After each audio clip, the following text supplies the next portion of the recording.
ज़राअत के में खुशामदीद। ज़रार खोड़ो वसतुल्ला ख़ान शाहज़ेब जिलानी का सलाम कबूल कीजिए। गंदम आटा हमारा स्टेपल फूड है, लेकिन मुल्क में गंदम के किसान सरापा एहतजाज हैं। इस बार भी उन्हें गवर्नमेंट से कोई सपोर्ट प्राइस नहीं मिल रही।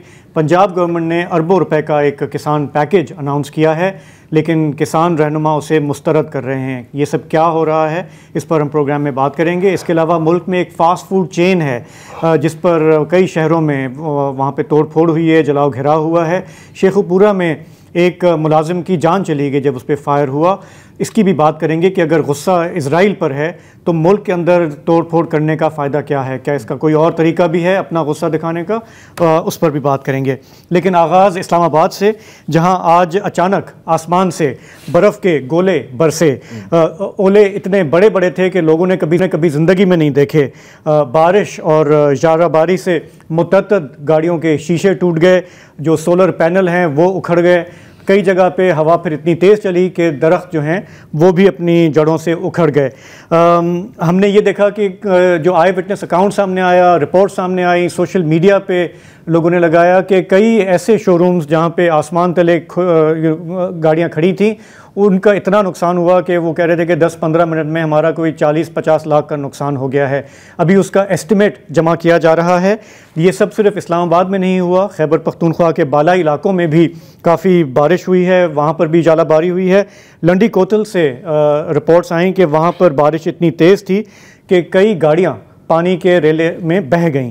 तो इस्लामाबाद में आज क्या जी जो है वो पहाड़ी नालों के सैलाब में बह गए, ये जो गिलगित बल्तिस्तान का इलाका है वहाँ। जी, तो अब जो तबाही है, बर्बादी है, उसका पैमाना क्या है, तफसीलात ऐसे ऐसे सामने आएंगी। इस वक्त इस्लामाबाद से बराह रास्त हमारे साथी नादिर गुरबानी हमारे साथ हैं। क्या ये बात सही है कि पहले भी होती रही है जालाबारी इस्लामाबाद में, लेकिन ऐसी कभी नहीं देखी आपने? बिल्कुल ऐसे ही है, और आज जो इस्लामाबाद में हुआ है ये क्लाइमेट चेंज की एक बहुत बड़ी और एक वाज़ेह मिसाल है। इस्लामाबाद में जब भी बारिश हो या ज़ालाबारी हो तो आपको हमेशा टीवी स्क्रीन मिलते हैं, फूड्स के हवाले से खबरें चलती हैं, लेकिन आज सूरत हाल बिल्कुल मुख्तलिफ थी। इस मरतबा जब पहले इस होने से पहले जब तेज आंधी चली और जब तूफान आया तो लोगों ने, सबसे बड़ी जो बात थी कि लोग साइड पर खड़े हो गए, जो उनको शेल्टर नजर आया वो वहां पर खड़े हो गए, जिसके बायस लोगों की बड़ी बचत हुई है। कोई खुदा न खास्ता जानी नुकसान जो है वो हो सकता था, लेकिन नहीं हुआ जो सूरत हाल थी।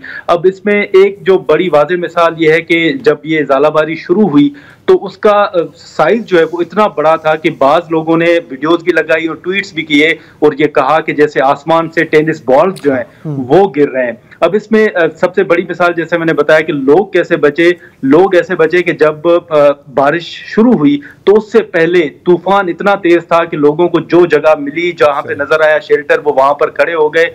इस वजह से लोगों को नुकसान नहीं पहुंचा, अलबत्ता जितनी गाड़ियां थी वो हमने देखा है कि उनको काफी नुकसान पहुंचा है। इस हवाले से अभी तक जो क्राइम रिपोर्टर से गुफ्तगू हुई है, जो उन्होंने डेटा इकट्ठा किया है, वो चंद सेक्टर्स का डेटा जो है वो सामने आ रहा है। जो 200 के करीब गाड़ियां बताई जा रही हैं कि उनको शदीद नुकसान पहुंचा है। अभी ऑफिशियली इस्लामाबाद इंतजामिया की तरफ से जो मुकम्मल इस्लामाबाद के सेक्टर्स हैं उनका डेटा जो है वो सामने नहीं आया। चंद सेक्टर्स का डेटा जो है वो सामने जरूर आया है, वो भी अनऑफिशियल है, ऑफिशियली नहीं आया। अब इसमें माजी में भी हमने ये देखा है कि ज़ालाबारी से या तूफान से नुकसान गाड़ियों को पहुंचा है, लेकिन वो दरख्त गिरने की वजह से माजी में ये होता रहा है। ज़ालाबारी से कभी भी इतना नुकसान नहीं हुआ। इस मर्तबा हमने देखा है कि ना सिर्फ गाड़ियों को नुकसान पहुंचा है, बल्कि जो सोलर पैनल थे उनको नुकसान पहुंचा है, फिर जो मुख्तलिफ इमारतें हैं उनको नुकसान पहुंचा है, और सबसे जो खास तौर पर मारगला के करीबी जो मस्जिद है, फैसल मस्जिद, उनके उसके भी जो शीशे हैं वो भी टूटे हैं और उसको भी नुकसान जो है वो काफी पहुंचा है। इसी के साथ साथ अगर हम बात करें तो इस वक्त जो मौसमियाती तब्दीली के हवाले से बात की जा रही है, उसको ये कहा जा रहा है कि इस्लामाबाद की तारीख में कभी पहले इतनी साइज के ओले जो है वो नहीं पड़े, और ना ही सिर्फ ओलों के वजह से गाड़ियों को इतना नुकसान पहुंचा है। अच्छा, पहले हमने रिपोर्ट जरूर किया है। आपकी बात काट रहा हूँ, एक छोटा सा एक मुख्तसर सवाल है कि घरों को नुकसान पहुंचा है। हमने देखा है कि लोगों के जिनका फर्नीचर गार्डन में पड़ा हुआ था प्लास्टिक का, वो तो बिल्कुल ही तबाह हो गया है। आप कह रहे हैं टेनिस बॉल, ये तो ऐसे लग रहा है कि जैसे शोएब अख्तर के फास्ट बॉल आ रहे हैं आसमान की तरफ से। तो जो कच्ची बस्तियां हैं इस्लामाबाद में, जहां पर मतलब इस तरह की कंस्ट्रक्शन नहीं है, आपके पास कुछ है इंफॉर्मेशन कि उन पर क्या गुजरी है? देखिए, कच्ची आबादी में हमेशा जो मसला होता है वो ज्यादा बारिश होने से वहां पर पानी इकट्ठा हो जाता है और उससे मसला होता है। लेकिन इस मर्तबा जो जितनी तेज आंधी है उसकी वजह से जो उनकी छतों पर जो सामान है, जो डिश लगे होते हैं और जो बाकी सामान होता है, जो पैनल की सोलर पैनल की एक एक प्लेट थी वो उनकी उड़ गई हैं, उनको जरूर नुकसान पहुंचा है। अलबत्ता क्योंकि जैसे मैंने पहले बताया कि तूफान इतना तेज था कि लोगों ने खुद को महफूज बना लिया जहां जहां उनको जगह मिली। और यही माहौल हमें जो रिपोर्ट्स हैं उसके मुताबिक कच्ची आबादी में जो लोग थे तूफान आने के बाद वो अपने घरों में अंदर ही चले गए, जिसके बायस ऐसा कोई नुकसान नहीं हुआ। अलबत्ता उनकी छतों पर जो सामान था, जो बाहर सामान था, उसको जरूर नुकसान पहुंचा। बहुत शुक्रिया। अजीब बात है, आधी रात को 0.6 ज़लज़ले के झटके महसूस किए इस्लामाबाद में, और आज शाम जो है वो ये हो गया है। पिंडी बचा हुआ है, यानी पिंडी में बारिश तो हुई है लेकिन पिंडी बचा हुआ है। अच्छा, तो सबसे बड़ा सवाल ये वहाँ के जो शहरी क्या पूछ रहे थे कि भाई हमारा ये NDMA है, हमारा मेट डिपार्टमेंट है, अगर कोई ऐसी वार्निंग होती तो शायद हम एहतियात करते, नुकसान कम होता। तो हमारा जो मेट डिपार्टमेंट है उसकी पेशन गोई क्या थी, वो क्या कहते हैं। हमें ज्वाइन कर रहे हैं डिप्टी डायरेक्टर हैं मेट डिपार्टमेंट के इरफान विर्क साहब। इरफान साहब, अस्सलाम वालेकुम। मैं जानता हूँ कि मेट डिपार्टमेंट ने एक एडवाइजरी तो जारी की थी कि मिड अप्रैल के बाद मौसम ऐसा हो जाता है हमारे बालाई इलाकों का और जालाबारी भी होती है, लेकिन ये जो फिनोमेना हमने देखा एक्सट्रीम वेदर का, ये तो आपने प्रिडिक्ट नहीं किया था ना? देखिए जी, अभी हमने एक एडवाइजरी इशू की थी, प्रेस रिलीज इशू की थी। उसमें वाज़ेह लिखा हुआ था कि जो है पाकिस्तान के मुख्तलिफ इलाकों में जो है जालाबारी भी होगी, इसके इम्पैक्ट्स भी लिखे हुए थे, ठीक है। और उसके बाद हमने इस्लामाबाद के लिए लोकल फोरकास्ट के लिए स्पेशल एक फोरकास्ट दी थी। उसमें फोरकास्ट में लिखा हुआ था कि इस्लामाबाद में हवा भी चलेगी, तेज आंधी आएगी, साथ बारिश भी है और साथ ओले भी पड़ सकते हैं जी। लेकिन ज़ाहिर है आप एग्जैक्ट टाइम भी प्रिडिक्ट शायद नहीं कर सकते, और ये भी नहीं कि गोलों का साइज क्या होगा। अब ये तो ये तो आप नहीं कर सकते ना प्रिडिक्ट, या कर सकते हैं? सर, इस तरह है कि जैसे आपने बात की कि क्लाइमेट चेंज है, मौसमियाती तब्दीलियां जो हो रही हैं, इसमें ऐसा है कि हमारा जो एटमॉस्फेयर है वो वार्मर हो चुका है, ठीक है। जैसे जो कार्बन डाइऑक्साइड जो अकामुलेट हो गई है, खास तौर पे जो फुट हिल ऑफ हिमालयाज हैं, यहाँ पर जो है वो कार्बन डाइऑक्साइड जो है ना वो सारी हुई है, जिसकी वजह से जो है ना हमारा जो एटमॉस्फेयर है, ट्रोपोस्फियर जो लोअर ट्रोपोस्फियर है, जिसमें वेदर फेनोमेना बनते हैं, वो वार्मर हो गया रिलेटिवली। इसलिए जो टेम्परेचर कंट्रास्ट होता है ना, इसकी वजह से जो ओले पड़ते हैं, ओले तो होते हैं, तो बाज़ औक़ात ओलों की जो होती है साइज वो बड़ा हो जाता है। क्योंकि ये तो मतलब मैं बात कर रहा था कुछ दोस्तों से जो पूरी जिंदगी इस्लामाबाद में गुजारा, उन्होंने कहा यार हमने ओलाबारी देखी है लेकिन इस तरह की तो कभी नहीं देखी। गोलाबारी, तो ये गोलाबारी है। विर्क साहब, अब ये जो गैर मामूली इस तरह के जो वेदर पैटर्न्स हैं, अब क्या हम तय कर लें कि अब ये मामूल बन गए हैं हमारे लिए?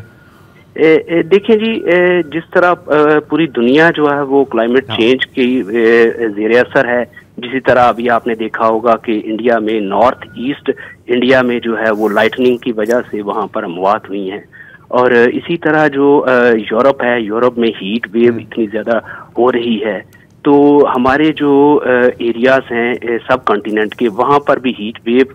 अभी आप अगर अब आज की ही बात देख लें तो सिंध में 47 डिग्री सेंटीग्रेड तक टेम्परेचर गया है, यानी आपका साउथ इतना ज्यादा हाई टेम्परेचर में है। हाँ, और ऊपर आपके जो है ना इस तरह की जो सिचुएशन हो रही है, तो ये टेम्परेचर कंट्रास्ट है। दिस इज द ये जो रीजन है, ये क्लाइमेट चेंज और जो मौसमियाती तब्दीली है, ये हम इसके ज़ेरे असर है। तो मतलब आखिर में सिर्फ ये कि इस्लामाबाद के लोग जो इतना ज़्यादा हैरान हैं, मतलब हम ये कह सकते हैं कि जो आप भी एक्सप्लेन कर रहे हैं क्लाइमेट चेंज की वजह से कि ये दोबारा भी हो सकता है, तो हमें we have to brace ourselves for these kind of possibilities.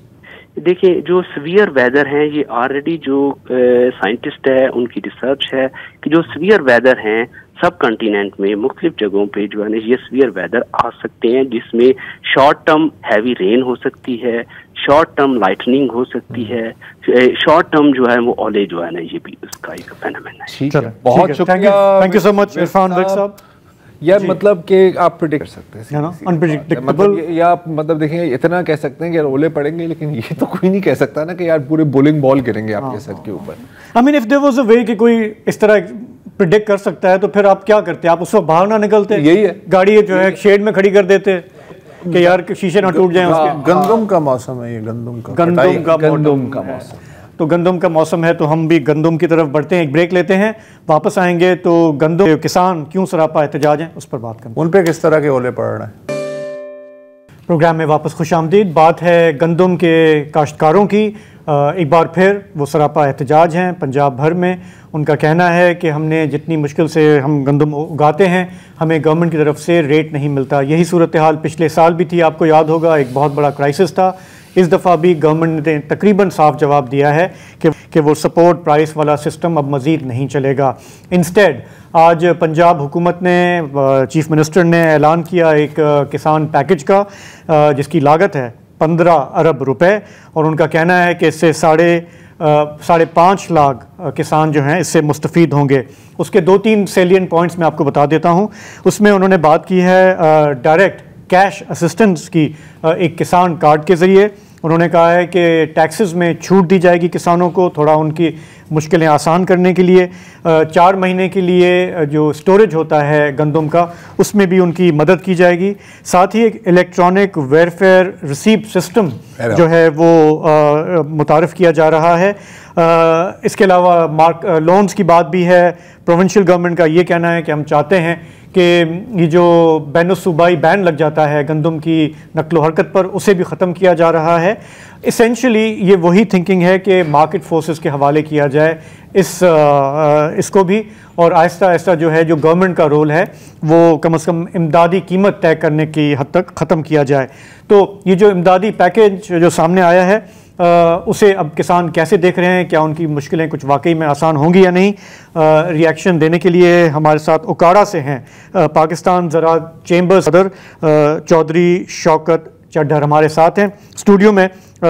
शामिल गुफ्तगू होंगे आदिल मंसूर, आप रिसर्चर हैं ज़राअत पे, पॉलिटिकल इकोनॉमी जो वीट की है उस पर भी आप खासा लिखते हैं। तो पहले शौकत साहब, आपका रिएक्शन, ये जो इतने बुलंदबान दावे किए पंजाब हुकूमत ने, कुछ आपकी तशफ़ी हुई या नहीं? जी बहुत शुक्रिया।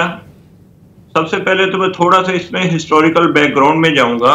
सर तमाम माजरत के साथ, थोड़ा सा टाइम कम है, अगर आप तारीख को भी रहने दें वो फिर कभी कर लेंगे। पहले मुझे अगर फौरी रिएक्शन दे दें कि जो गवर्नमेंट ने ये ऐलान किया है इसमें आपके लिए कुछ है या नहीं है? जी, ये जो मौजूदा गवर्नमेंट ने अभी किसान पैकेज का ऐलान किया है जिससे तवक्को की जा रही कि किसान मुतमईन नजर आएगा। अब मसला असल में यही है कि हम ना हमारी एग्रीकल्चर मैकेनाइज्ड है, ना हमारा किसान मैकेनाइज्ड है। हम असल में शुरू से एक ही सिस्टम को समझ पाए हैं, हमारा जो किसान है, कि हमारी चीज का फौरी तौर पर हमें रेट मिल जाए। ये जितना सिस्टम है ये एक मैकेनाइज्ड सिस्टम है, इससे किसान फौरी तौर पर मुतमईन नजर नहीं आ रहा, क्योंकि ये 1500 अरब की जो फाइनेंशियल असिस्टेंस अनाउंस किए, ये वो एक अपने एंगल से एक अच्छा इकदाम है हुकूमत का। इससे हम ये नहीं कह सकते कि इससे किसान को फायदा होगा, लेकिन चूंकि फौरी फायदा नहीं होगा और किसान क्योंकि इस पूरे सिस्टम से भी वाकिफ नहीं है, और दूसरा उसका एतबार जो है वो सिस्टम पे नहीं है, क्योंकि अब तक तो जितने भी इस तरह के पैकेजेस आए हैं उसका बेनिफिशियरी कभी किसान नहीं रहा, जिसकी वजह से एक तो वो मिसट्रस्ट की सूरत हाल है कि किसान इस पूरे सिस्टम पे एतबार नहीं करता। मतलब मैं अगर इसको थोड़ा सा आसान कर दूं, आपका ये कहना है कि जो गंदम आप उगा रहे हैं वो गवर्नमेंट आप थोड़े बहुत मुनाफे पे आपसे ले ले तो वो उससे आपकी मुश्किलें जो हैं वो एड्रेस होंगी? जी बिल्कुल, ये क्योंकि हमारे लिए ये आसान अमल है ना, हम शुरू से इसी के आदी हैं, इसी सिस्टम में हम चल रहे हैं। जब कोई नई चीज आएगी तो उसको एक समझने में किसान को उसको प्रोसेस को अडॉप्ट करने में एक लंबा अरसा लगता है। अभी किसान को ये समझ नहीं आ रही है और दूसरा सिस्टम पे मिसट्रस्ट है, वो किसान जो है उसे ये लग नहीं रहा कि ये फायदा मुझे पहुंचेगा, जिसकी वजह से एक बात सर, पिछले साल हमने देखा कि गवर्नमेंट ने आपकी मदद नहीं की, बहुत क्राइसिस हुआ, किसान मुतासिर हुआ, और पिछले साल गवर्नमेंट ने तकरीबन ये क्लियर किया था कि गोइंग फॉरवर्ड हम ये जो रेट वाला सिस्टम है, पुराना सिस्टम है, हम नहीं करेंगे। तो इस साल जब आप गंदम बो रहे थे तो आपको अंदाजा था कि वही चीज़ रिपीट हो सकती है, तो आपने इस हवाले से क्या किया? मतलब आपको ये अंदाजा तो था ना कि इस दफ़ा भी यही होगा? असल में अंदाजा था हमें, लेकिन जब सीएम पंजाब की तरफ से बार बार ये वादे किए गए कि हाँ आप गंदम उगाएं, हम आपके साथ खड़े हैं, ये पंजाब गवर्नमेंट आपसे एक एक दाना अपने किसान भाइयों से खरीदेगी, तो उस एतबार की वजह से किसान दोबारा एक दफा फिर गंदम की तरफ आया और किसान ने गंदम उगाई। वो कि हमारे काश्ता रकबे के अंदर कमी हुई है, लेकिन उन ऐलानात के बाद जो वादे वहीद किए गए थे, किसान एक दफा फिर हुकूमत पे मुतमईन नजर आया, उसने गंदम काश की। लेकिन हुकूमत अगर ये पहले दिन से ये क्लियर कर देती कि हम इसमें ओपन डोर पॉलिसी पे जाएंगे और मार्केट फोर्सेस पे छोड़ेंगे, हम आपसे किसी सूरत गंदम नहीं लेंगे या आपको किसी पैकेज की सूरत में रिलीफ देंगे, तो शायद किसान जो है वो इतना बददिल ना होता जितना बददिल इस वक्त है। क्योंकि हुकूमत से उसने एक दफा फिर अपनी उम्मीद वो बस्ता कर ली थी पिछले साल धोखा खाने के बावजूद। लेकिन इस दफा भी जब हुकूमत ने इन टाइम ये कहा कि हम आपसे गंदम नहीं खरीदेंगे, हम आपको इंडिकेटिव प्राइस और स्पोर्ट प्राइस दोनों में से कोई एक भी नहीं देंगे, जिसकी वजह से ज्यादा बददिली है। और दूसरा, इस वक्त मार्केट के अंदर कुछ ऐसी कुव्वतें हैं जिन्होंने मार्केट को कैप्चर कर लिया है। आप ये देखें कि फसल आने से पहले यही मार्केट 2800-2900 रुपए में गंदम की मार्केट थी, लेकिन जैसे ही क्रॉप की प्रोडक्शन शुरू हुई है वही मार्केट 2000-2200 पे आ गई है। यानी मार्केट की वो फोर्सेस, अब यहाँ पे तो हुकूमत ने किसान को महफूज करना था, लेकिन हुकूमत अपना हाथ खींच गई है। बिल्कुल, ये हमारे यहाँ जब हम कहते हैं ना मार्केट, एक होती है मार्केट फोर्सेस जो आप कार्टेल फोर्सेस, नहीं, एक होती है जो आप इकोनॉमिक्स की किताब में पढ़ते हैं, और एक होती है जो हकीकी होती है। तो हकीकी मार्केट फोर्सेस। आदिल, मैं आपका इसमें इनपुट, जाहिर है जो ये पैकेज है इस पर भी मैं आपसे बात करना चाह रहा हूँ, लेकिन लग ऐसे रहा है कि ये जो वीट की सपोर्ट प्राइस हटाई है, अब हम एक आर्ग्यूमेंट कर सकते हैं कि यार ठीक है यार, धान में तो कोई सपोर्ट प्राइस नहीं होती, मकई में कोई सपोर्ट प्राइस नहीं होती, गंदम में है, उसकी अपने एक वजूहात हैं, लेकिन इसको एक फेज्ड तरीके से भी तो किया जा सकता था ना। यहाँ पर तो एक आप समझते हैं कि शॉक थेरेपी हो रही है हमारे काश्तकारों की, तो इसके बारे में आपका क्या ख्याल है? अच्छा, ना सिर्फ शॉक थेरेपी हो गई, 2 साल हो गए, दूसरा साल हो गए, लेकिन ये मार्केट फोर्सेस बिल्कुल भी नहीं है। मार्केट फोर्सेस का मतलब ये होता है कि किसान की जो मर्जी वो लगाए। सोइंग सीजन में वो बिल्कुल सही कह रहे हैं, बाकायदा वीट सोइंग कैंपेन होती है जिसमें हुकूमत बाकायदा इनकरेज करती है, आप लगाएं, आप लगाएं, आप लगाएं। तभी एक प्लानिंग डिवीजन एक टारगेट देता है कि 9 मिलियन हेक्टर या 10 मिलियन हेक्टर लगाना है। फेडरल कमेटी ऑन एग्रीकल्चर बैठती है अक्टूबर के महीने में, वो टारगेट देती है कि हमें ये रीच करना है, फिर सीड बांटती है उस हिसाब से। और यही गलती कपास में भी कर रहे हैं। कपास का भी रेट टूटा हुआ है और आज की तारीख में कपास की सोइंग के लिए कैंपेन कर रहे हैं, किसान को कह रहे हैं लगाओ लगाओ लगाओ। ये मार्केट फोर्स नहीं है, ये कहीं किसी सूरत मार्केट फोर्सेस नहीं है। दूसरा ये कि ये मार्केट फोर्सेस पे यकीन रखते भी नहीं ना, जो इस वक्त इनको जो कन्वीनियंट रहता है वो पॉलिसी अडॉप्ट कर लेते हैं। पिछले साल क्योंकि प्राइस सप्रेस करनी थी तो मुकम्मल छोड़ दिया। इस साल क्योंकि लगता है कि शॉर्टफॉल आने वाला है तो थोड़ा सा सपोर्ट अब दे रहे हैं। आई थिंक स्क्रैम्बल कर रहे हैं वो भी सपोर्ट देने की, बिल्कुल लास्ट मोमेंट पे ये सपोर्ट नहीं है क्योंकि कॉम्पनसेट नहीं करती किसान को फॉर हिज लॉस। किसान की कॉस्ट अगर 3,000-3,500 रुपये फ़ी मन पड़ती है और उसको 2200 रुपये मार्केट में रेट मिल रहा है, तो ये जो आज 15 बिलियन अनाउंस हुआ है या 15 अरब जो अनाउंस हुआ है, ये मुश्किल से 100-150 रुपये फी मन एक्स्ट्रा मिल रहा है। तो ये कॉम्पनसेशन तो कतई नहीं है। तो इसको हम पॉलिसी तो नहीं कह सकते। ये पॉलिसी नहीं है। ये क्या है? मतलब ये खोखले नारे हैं, ये एक शो पीस है दिखाने के लिए, टोपी ड्रामा है, टोपी ड्रामा। ये हॉर्स एंड पोनी शो है, बिल्कुल हॉर्स एंड पोनी शो, बिल्कुल वही है। दूसरा ये कि जो EW, इसमें बस नुआंस सिर्फ इतनी सी है कि EWHR की जो चीज़ ये जो इलेक्ट्रॉनिक वेयरहाउस रिसीट, ये बहुत अच्छी चीज़ है, जिसको ये ख़राब कर देंगे। वो कैसे? ये इसे ख़राब ऐसे कर देंगे क्योंकि ये 4 मंथ की फ्री स्टोरेज दे रहे हैं। कहने को बहुत अच्छी बात है, शुरू में पायलट स्टीवर्डशिप हाथ पकड़ के ऐसे ही किया जाता है कि आप उसको कहें कि तुम्हें फ्री स्टोरेज दे रहे हैं, तुम्हारी जो कॉस्ट है स्टोरेज की। लेकिन एक वो किसान जिसने कर्ज़े पे लेके पिछली 4-6 क्रॉप्स लगाई थी और पहले ही कर्ज़ों में डूबा हुआ है, जिसको आज पैसे चाहिए, उससे आप कह रहे हो ठीक है फ्री में स्टोर कर लो 4 महीने के लिए, 3 महीने के लिए, 6 महीने के लिए, और जब तुम्हें रेट बेहतर लगे मार्केट में आके बेच देना। और अगर तुम्हें फॉरेन लिक्विडिटी चाहिए, फॉरेन कैश चाहिए, तो इस 2200 की मार्केट की कीमत के अगेंस्ट तुम 70% कैश ले लो, यानी कि 2200 भी तुम्हें 1800 रुपये मिलेगा। वो भी लोन की सूरत में, वो भी लोन की सूरत में, जिस पे मार्कअप सब्सिडी शायद है शायद नहीं है, जो भी है। लेकिन यानी कि उसकी अव्वल तो उसकी कॉस्ट प्रोडक्शन वैसी कवर नहीं हो रही थी क्योंकि वो 3,500 रुपये है। 3,500 रुपये आप कह रहे हैं, 2200 रुपये की कीमत पे 1800 रुपये ले लो।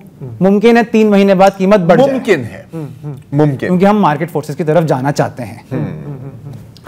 अच्छा, हम जब मार्केट फोर्सेस की बात करते हैं तो कुछ रियलिटीज़ हैं पाकिस्तान के सिस्टम में, और जो बदनाम ज़माना जिसको हम आड़ती कहते हैं, राइट। अब पाकिस्तान में ये सिर्फ एक मिडिल मैन तो नहीं है ना, जैसे कुछ को तर्जुमा करके आप डायरेक्ट बोल दे मिडिल मैन है, ये फाइनेंसर भी है, राइट, ये लोन का गारंटर भी है, और एक तरह से हम 100 मतलब गालियां दे, लेकिन एक तरह से एक सेफ्टी नेट भी बन जाती है। उसका एक इंस्टीट्यूशनल रोल है, उसका एक इंस्टीट्यूशन, उसको ठीक करने की जरूरत है, मतलब उसको एलिमिनेट करने की जरूरत नहीं है। ये जो इलेक्ट्रॉनिक वेयर हाउसिंग का निज़ाम है वो गोरे का निज़ाम है। गोरे ने कहा कि दो तरह के मुल्क होते हैं जहाँ जो कैश क्रॉप्स होती हैं, गन्ना, कपास, मकई, या तो बहुत बड़े रकबे पे की जाती हैं, अमेरिका में जैसे, ब्राज़ील में जैसे, ऑस्ट्रेलिया में जैसे हज़ारों एकड़ का एक फार्म होता है, जिसके बाद अपनी स्टोरेज कैपेसिटी होती है, उसके बाद होल्डिंग कैपेसिटी भी होती है, यानी कि वो साल में फसल लगाएगा, कटाई करेगा, रखेगा, अपने पास स्टोर करेगा ग्रेन एलिवेटर में, और जबकि अच्छी कीमत मिलेगी मार्केट में ले आएगा। वो कमोडिटी एक्सचेंज पर ट्रेड भी कर रहा था शिकागो के साथ। ये दुनिया का ये निज़ाम है। छोटे ममालिक में वर्ल्ड बैंक की तरफ से, बाकी मल्टीलैटरल की तरफ से ये इंटरवेंशन हुई कि ठीक है, ये छोटे किसान जो हैं ये तो डायरेक्ट ट्रेडिंग नहीं कर सकते, ना इनके पास होल्डिंग कैपेसिटी है कि ये माल कटाई करें और कटाई करके माल अपने पास स्टोर करें, तो कोई नया निज़ाम लेके आओ। गोरे ने निज़ाम दिया इलेक्ट्रॉनिक वेयर हाउसिंग का, लेकिन आपने गोरे के निज़ाम को, पहले तो गोरा ये निज़ाम पिछले 15 साल से बेच रहा है वर्ल्ड बैंक, आपने पहले अडॉप्ट नहीं किया, अचानक से 2024। अच्छा, इसकी थोड़ी सी हिस्ट्री जरूर ये है कि सॉरी वेट फॉर इट, क्योंकि हमें एक ब्रेक की तरफ जाना है। ये जो वेयर हाउस में इसको, ये अच्छा आइडिया है, लेकिन आप कह रहे हैं ये खराब तरीके से कर रहे हैं, खराब कर देंगे। इस पे हम बात करेंगे। हमारे साथ शौकत चड्ढर साहब भी हैं, उनसे बात करेंगे एक ब्रेक के बाद। वज़ीर आला पंजाब कहती हैं कि हम ऐसे इक़दाम करेंगे कि आटा भी महंगा ना हो और किसान को भी नुकसान ना हो, लेकिन जो फीडबैक आ रहा है किसानों की तरफ से वो इसके बरक्स है। हमारे साथ हैं चौधरी शौकत चड्ढर जो कि पाकिस्तान ज़राअत चैम्बर के सदर हैं, और स्टूडियो में हमारे साथ हैं आदिल मंसूर। तो शौकत साहब, ये बताइएगा कि अब ये जो पैकेज आ गया, बज़ाहिर लगता है कि आपकी सुनवाई नहीं हो रही है, आपका नेक्स्ट स्टेप क्या है? गवर्नमेंट के साथ इंगेज करेंगे, कन्विंस करेंगे, या मुज़ाहरों की तरफ जाएंगे? देखिए, हम दोनों चैनल काम कर रहे हैं। देखिए, हम उस तरह की कोशिश तो नहीं है कि हम हुकूमतें गिराने और हुकूमतें बनाने वाले लोग हों।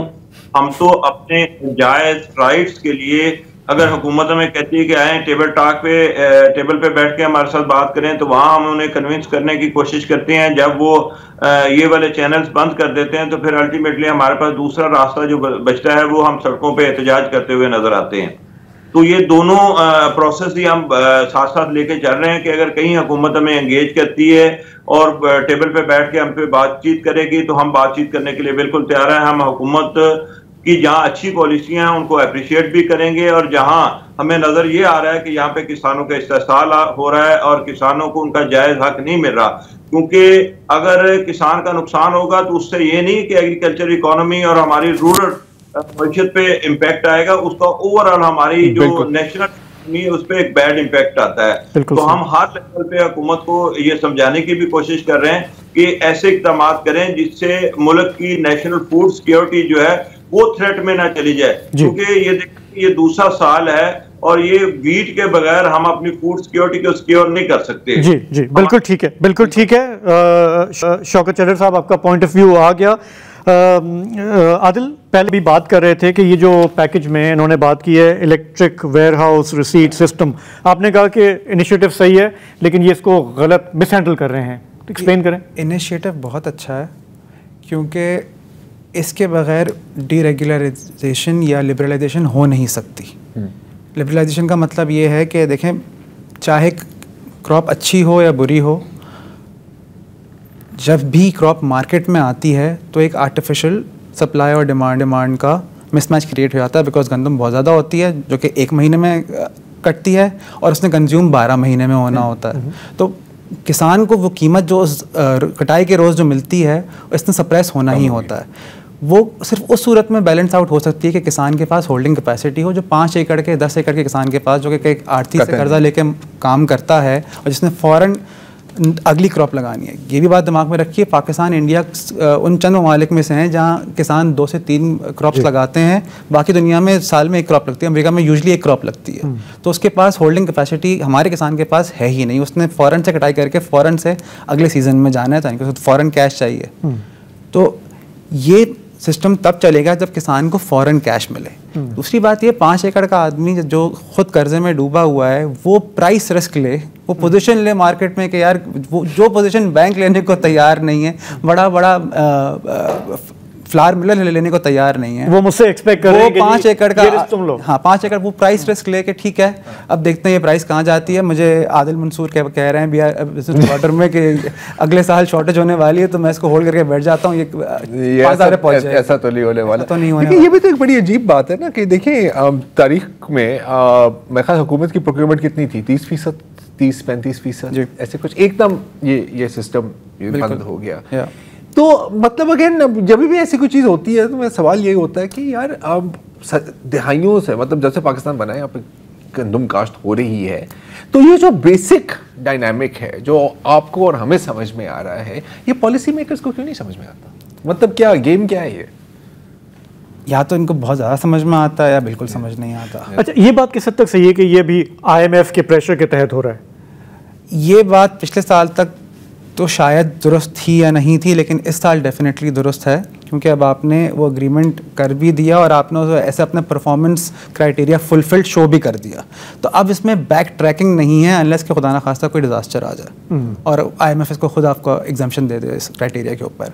रिगार्डलेस ये प्रोसेस सिर्फ उस सूरत में कामयाब होगा जब EWHR जो है इलेक्ट्रॉनिक वेयर हाउसिंग रिसीट की जो फाइनेंसिंग है वो आदमी ले या वो इन्वेस्टर ले जिसके पास होल्डिंग कैपेसिटी है, जो इस कारोबार को समझता है, वो किसान को कटाई की तारीख पर फारिग कर दे पेमेंट दे के, वो आपके पास वेयर हाउसेस में प्राइवेटली ऑपरेटेड वेयर हाउसेस में अपनी क्रॉप को होल्ड करे और मार्केट में वो क्रॉप किसी कमोडिटी एक्सचेंज के ऊपर ट्रेड हो। दुनिया में अच्छा, ये वेयर हाउसेस अभी एग्जिस्ट नहीं करते? मतलब मैं जिस तरह इसको रीड कर रहा हूँ, ये कह रहे हैं कि जी बैंक ऑफ पंजाब जो है वो फाइनेंस करेगा renovation and construction in warehouses की, और फिर वो आगे जाके इसमें 2 चीज़ें हैं। ये वेयर हाउसेस पिछले 2 साल में जब से ये बंद हुई है और जब से ये EWHR इस्टेब्लिश करना चाह रहे हैं तब से बन जाना चाहिए थे। क्लियरली प्राइवेट सेक्टर ने इंटरेस्ट नहीं शो किया, हालांकि प्राइवेट सेक्टर के लोगों को मालूम था कि IMF का प्रेशर है और ये होने वाला है, क्योंकि इस बिज़नेस में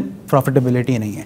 तो अब जाके गवर्नमेंट ऑफ पंजाब ने कहा है कि हमारे जो अनयूटिलाइज वेयर हाउसेज हैं जिनमें हमने पिछले 2 साल से गंदम नहीं खरीदी, वो हम प्राइवेट ऑपरेटर्स को प्रोवाइड कर देंगे। उस पर भी प्राइवेट ऑपरेटर्स ने इंटरेस्ट शो नहीं किया, तो उन्होंने कहा कि ये सरकारी जो गोदाम है यहाँ ला के 4 महीने के लिए फ्री स्टोरेज रख लीजिए और इसके अगेंस्ट EWHR आप हमारे ही ओन बैंक से ले लीजिएगा। देखिए, ये लग रहा है कि ऐसे हपड़ दपड़ एडॉक बेसिस पे कि जी कि फिलहाल ये कर लो वो कर लो, हालांकि लाइक यू आर सेइंग इनके पास पूरा साल था तकरीबन। क्या अगर आपने ये करना है आगे, अब इनको डर ये है कि शॉर्टफॉल आने वाला है, और जो शॉर्टफॉल इनके देखें, अगर इसमें कोई इंटेलिजेंट डिज़ाइन था, वो इंटेलिजेंट डिज़ाइन ये था कि पिछले साल जब इन्होंने किसान को धोखा दिया उससे रोटी की प्राइस वाकई में नीचे आ गई, आटे की प्राइस वाकई में नीचे आ गई और उससे इन्फ्लेशन वाकई कोलैप्स कर गई। अब अगर पॉलिसी रिवर्सल हो गया, उसकी वजह देखें यह है कि सबको डर लग रहा है कि इस साल ड्राउट आने वाला है। ड्राउट आया तो अगला खरीफ का सीज़न जो इसमें कपास या मकई या चावल लगता है उसमें भी नुकसान होगा, और उसके बाद वो नुकसान आगे ट्रिकल डाउन करेगा इनटू दी अगला गंदम का सीज़न जो होगा। तो अब सबको बहुत खौफ है ड्राउट की वजह से, जिसकी वजह से मेरे ख्याल में ये हो रहा है। लेकिन ये लोग नहीं बिलीव करते फ्री मार्केट में, इस धोखे में मत रहिए, क्योंकि अगर कोई फ्री मार्केट में या डीरेगुलेशन में बिलीव करता है तो वो ये नहीं कहता कि आटे की कीमत इस रेट पे फिक्स्ड है, इस रेट पे फिक्स करने के लिए मैं फ्लावर मिल को सब्सिडी भी दूंगा, लेकिन गंदम की कीमत फ्री है, वो 2200 रुपए के या 1800 रुपए के, ये मेरा सर मतलब या तो इधर हो या तो उधर हो ना। बिल्कुल, या तो फ्री मार्केट या तो उधर हो। अच्छा, ये जो आपने बात की ना कि रोटी की कीमत कम आई है, तो शायद यही कैलकुलेशन है, क्योंकि मैं बिजनेस रिकॉर्डर का ये आर्टिकल पढ़ा था BR रिसर्च का कि जो प्राइस कंट्रोल की अथॉरिटीज़ हैं पंजाब में, तो उन्होंने खुल के कहा है कि यार या तो हम चंद हज़ार काश्तकारों का ख्याल रखें या तो हम फिर करोड़ों अवाम का ख्याल रखें जो ये रोटी खा रहे हैं।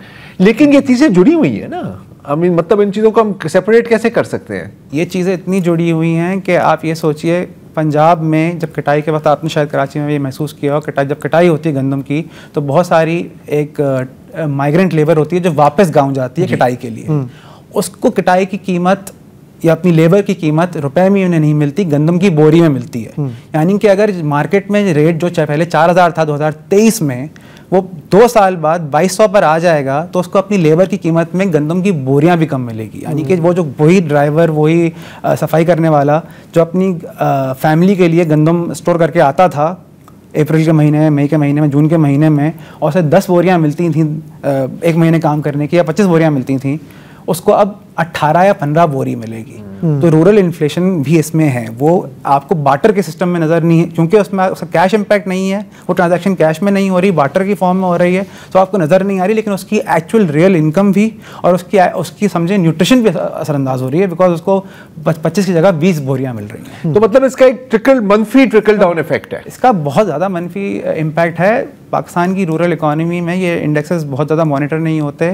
पहली बार ऐसा हुआ है कि 2 क्वार्टर्स या 2 तिमाही तक प्राइसेस डिक्लाइन किए हैं। प्राइसेस यूजुअली डिक्लाइन नहीं करते, प्राइसेस की रफ्तार स्लो डाउन होती है। प्राइसेस डिक्लाइन करने का मतलब यह है कि लोगों के पास खर्च करने की कैपेसिटी ख़त्म हो गई।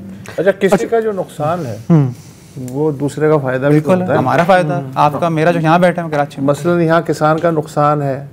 अगर गंदम ड्राउट की वजह से या कल बदल हो जाता है किसान और वो कहता है बस नहीं लगानी, तो उसके बाद जाहिर है बाहर से गंदम मंगानी पड़ेगी। बाहर से गंदम मंगाने वाले जो कार्टेल हैं उनके वारे नयारे होंगे, वो यूक्रेन से कंट्रोल करेंगे और फिर जो है यहाँ से वही स्मगलिंग और होर्डिंग और वो सारा काम जो है शुरू हो जाएगा, तो लोग तो करोड़पति अरबपति बनेंगे। लेकिन कार्टेल की बात भी दुरुस्त हो सकती है, लेकिन उससे ज़्यादा बात यह है कि आप ये बेट, हुकूमत का काम, स्टेट का काम ये नहीं है कोई बेट लगाए कि क्योंकि टैरिफ या ट्रेड वॉर होने वाली है तो मैं ये देख रहा हूँ कि अगले साल इंटरनेशनल कमोडिटी मार्केट में गंदम कीमत नीचे आ जाएगी, तो खैर हुई, शॉर्टफॉल होता है यहाँ पे तो होए, हम सस्ती गंदम मंगवा लेंगे। अरे भाई, सस्ती गंदम ना हुई तो फिर कोई और जंग छिड़ गई, यमन से मजीद 2 मिसाइल दाग दिए गए, उसके बाद अगर ट्रम्प जैसा बंदा बैठा है वॉशिंगटन में, वो कुछ और कर दे, उसको खुद नहीं पता कि एक मुल्क जिसके पास डॉलर नहीं है वो ये बैठ ले कि नहीं गंदम कीमतें नीचे आने वाली हैं ग्लोबल मार्केट में, तो हम बीट अमेरिका से मंगवा लेंगे, ब्राज़ील से मंगवा लेंगे। अब मैं तो ये तो एक अब मैं थोड़ी सी बहुत ड्रामेटिक बात नहीं कहना चाह रहा, लेकिन क्या ये कहना दुरुस्त होगा कि एक तरह से आप मुल्क के मुस्तकबिल के साथ जुआ खेल रहे हैं? हाँ? मतलब तुक्का है ना। बस बात यही है कि अगर जब ज्यादा जान मरेंगे तो फिर मतलब भैंस बटेंगी और ज्यादा जान नहीं मरे तो पॉलिसी साजों का और पॉलिसी अमल दरामद करने वालों का तो कोई नुकसान मैं नहीं देख रहा। और बात यह है कि अगर ये शॉर्टफॉल वाकई आया, जो कि अभी नहीं आ रहा, इस लम्हे नहीं आ रहा, लेकिन अगले साल बिल्कुल आ सकता है, यानी कि अगले दिसंबर से मार्च के दरमियान यकीनन आ सकता है, तो उस सूरत में आप तकरीबन $1.5 से $2 बिलियन की, अगेन जो एक IMF की केस होती है वो $700 मिलियन से $1 बिलियन के बीच होती है, आप $2 बिलियन की गंदम मंगवा रहे होंगे। आपकी जेब में 6 महीने में इतनी मुश्किल करके पैसा आता है और आप यूँ करके 2 महीने में उड़ा देते हैं।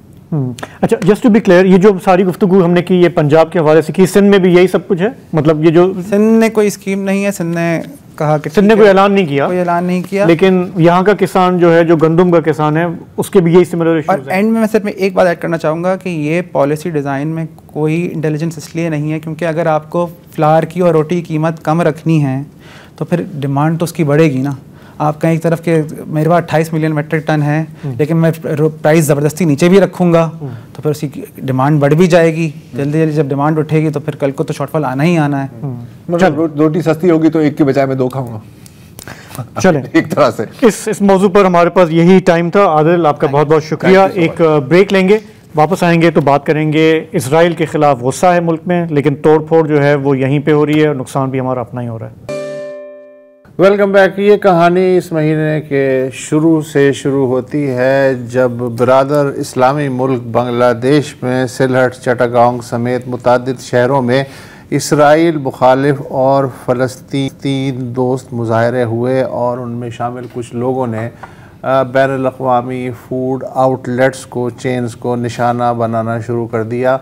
जोश में ऐसे भी कई आउटलेट्स निशाना बन गए जिनका कोई लेना देना नहीं था, ना फ़लस्तीन से ना इसराइल से। मसलन बाटा, आप जानते हैं बुनियादी तौर पे ये चेकोस्लोवाकिया की कदीम कंपनी थी, उसके स्टोर भी यार लोगों ने जला दिए। अच्छा, ये जो है फिर पाकिस्तान में ज़ाहिर है कि हमें खबरें आनी शुरू हो गई कि अब ये लहर पाकिस्तान तक आ गई है। पाकिस्तान में आपको पता है कम से कम कराची की हद तक मैं कह सकता हूँ कि हर एतवार को कोई ना कोई मजहबी सियासी ग्रुप जो है शारा फैसल पे फ़लस्तीन की आज़ादी के हक़ में बड़े बड़े मुजाहरे मुनक़्क़िद करता है।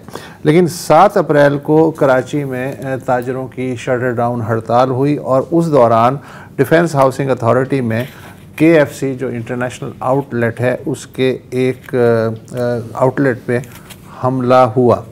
उसके बाद गुज़िश्ता हफ्ते कराची के इलाके कोरंगी रोड में भी पत्थरों और डंडों से मुसल्लह लगभग 40 अफराद ने इसी फूड चेन की एक ब्रांच में तोड़फोड़ मचाई। रावलपिंडी में कुछ डंडा बरदार और बेसबॉल बैटों से मुसल्लह जो लोग थे वो घुस गए और जो वहाँ कस्टमर मौजूद थे जो पाकिस्तानी थे, बच्चे औरतें, उनको डराया धमकाया और उन्हें कहा कि आप ये यहाँ क्या कर रहे हैं। अच्छी गालियाँ सुनाई। हाँ, वो मैं नहीं सुना सकता जी। अच्छा, फिर उसके बाद इस्लामाबाद का जो F11 सेक्टर है वहाँ से ये ख़बर आती है।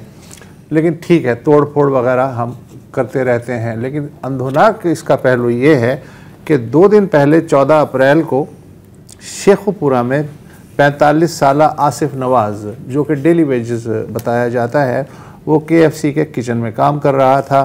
तो कुछ नामालूम अफराद, मुसल्लह अफराद थे, वो आए और उन्होंने गोली मार दी। कई अफराद रेस्टोरेंट के बाहर भी मौजूद थे, शायद उनके हमजोली थे। पुलिस कहती है कि उन पे दफ़ा 302 और दहशतगर्दी एक्ट के तहत मुकदमा दर्ज करके लगभग 40 अफराद को हिरासत में लिया गया है, मगर असल मुजरिम जो था जिसने गोली मारी थी वो अब तक हाथ नहीं आया है। उससे पहले जो मजहबी तंजीम है TLP, उसने इंतज़ामिया को एक पुरअमन मुजाहरे की यकीन दहानी करवाई थी।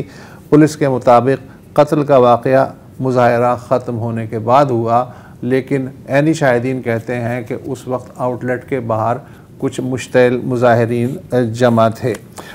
ये सब जो जोश है, ये जो खरोश है, इससे ज़ाहिर है कोई इनकार नहीं कर सकता कि इसराइल जो कर रहा है और फ़लस्तीनियों के साथ जो हो रहा है, बहैसियत आलम इस्लाम या बहैसियत एक इंसान, हम सब का फ़र्ज़ है कि उस बारे में अपने जज्बात ज़ाहिर करें। और इन्हीं जज्बात को स्ट्रीमलाइन करने के लिए 2005 में BDS नामी एक तहरीक का क़याम जो है वो शुरू हुआ था।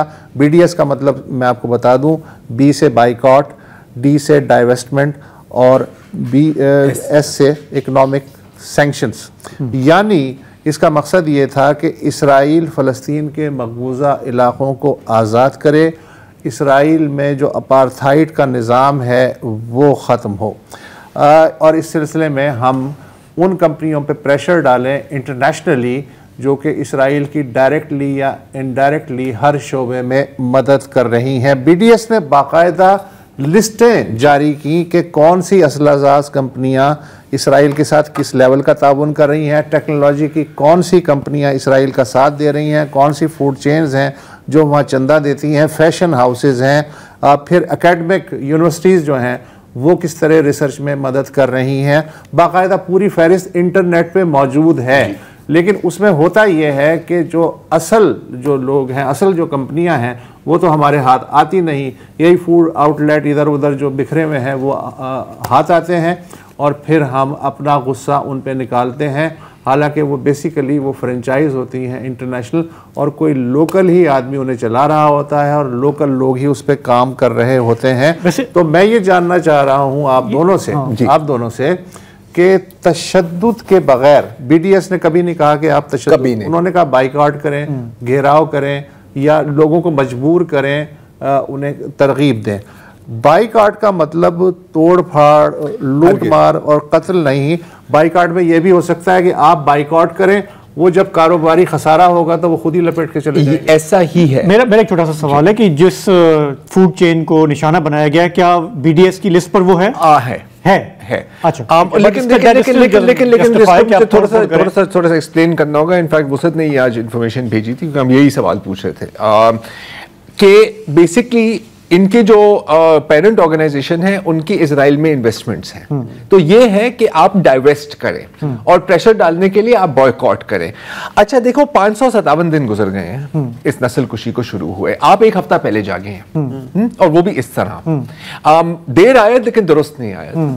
तो अगर आप कुछ करना चाह रहे हैं, ये जो आप सारी फुटेज देख रहे हैं पाकिस्तान वाली नहीं बाकियों में क्या है, लोगों ने अपने हाथों पर लाल खून लगाकर खड़े हुए हैं, लोगों को सिखा रहे हैं, अगाई फैला रहे हैं, शर्मिंदा कर रहे हैं। अब अगर यही लोग, क्योंकि इनका तो काम है ना डंडा उठाओ ओए तेरी, अगर ये वहां बैठ जाए खामोशी से और सिर्फ उन बच्चों की तस्वीर आप अपने हाथ में ले लें जिनको इजराइल ने कत्ल किया और कहो कि यार आप अपने हाथों पर खून इन बच्चों का खून ना लाएं, तो आपका क्या ख्याल है कितने लोग दाखिल होंगे? बिल्कुल सही है, बिल्कुल सही। एक पीसफुल तरीका है, इस तरह तो आप एक उल्टा रिएक्शन rather than गुंडागर्दी, जिससे मैं सिर्फ इस नतीजे पे पहुंच सकता हूं कि ये जो गुंडागर्दी है ये कतन फलस्तीन के साथ इसका कोई ताल्लुक नहीं है, अपनी ताकत दिखाने और अपनी सियासत चमकाने, लाशों पर फलस्तीनियों की लाशों पर है और अपनी ताकत आजमाना, लोगों को दिखाना कि यार हम कुछ भी कर सकते हैं। अच्छा हम ये बात कह सकते हैं और इसकी एक वजह है क्योंकि इन 557 दिनों में कम ही कोई ऐसा दिन होगा जिसमें हमने गजा पे कवरेज की। मैं दावे के साथ कह सकता हूं कि किसी और पाकिस्तानी चैनल या किसी और पाकिस्तानी प्रोग्राम में नहीं की। वसतुल्लाह खान मेरे साथ बैठे हुए हैं, पिछले 557 दिनों में कोई एक इनका कॉलम नहीं होगा एक्सप्रेस के लिए जिसमें इन्होंने फलस्तीन के ऊपर नहीं लिखा। तो अगर आपने काम करना है, अगर आपने वाकई फलस्तीन के लिए हक आवाज उठानी है, मैं खुद बॉयकॉट के हक में हूं। कतन कभी भी गुंडागर्दी, तोड़फोड़ और कत्ल के हक में नहीं हो सकता। Then there is not much difference between। लेकिन जो शेखुपुरा में वर्कर मारा गया जो काम कर रहा था, उससे इसराइल को क्या फर्क पड़ा? नहीं या किसी को भी, कोई भी बड़े जो ये जो चेन्स हैं उसको क्या फर्क पड़ा? इनफैक्ट आप यहाँ बैठकर आपसे और कुछ तो नहीं हो रहा, आप फलस्तीन के कॉज को बदनाम कर रहे हो, तो आपको शर्म आनी चाहिए। ठीक है जी, कोई अगर इस्लाह करना चाहे तो उसके लिए इशारा काफ़ी है। फिलहाल हमारे प्रोग्राम का वक्त ख़त्म होता है, इजाज़त दीजिए, खुदा हाफिज़।